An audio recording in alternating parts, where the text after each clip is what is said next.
how to install an app on Google Pixel 8. Now we're going to be using Google Pixel 8 Pro, but this should work on Google Pixel 8 and most other Google Pixel phones. To install an app, just go to the Play Store. This is the Play Store icon. Click on it.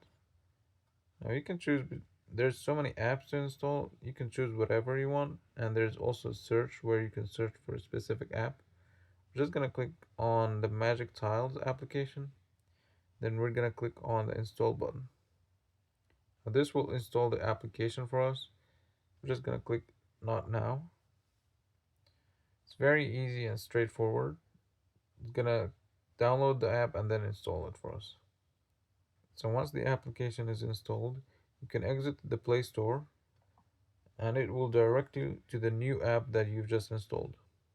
You can drag it and drop it wherever you want. If you want to drag it in here, and then you're able to use the application.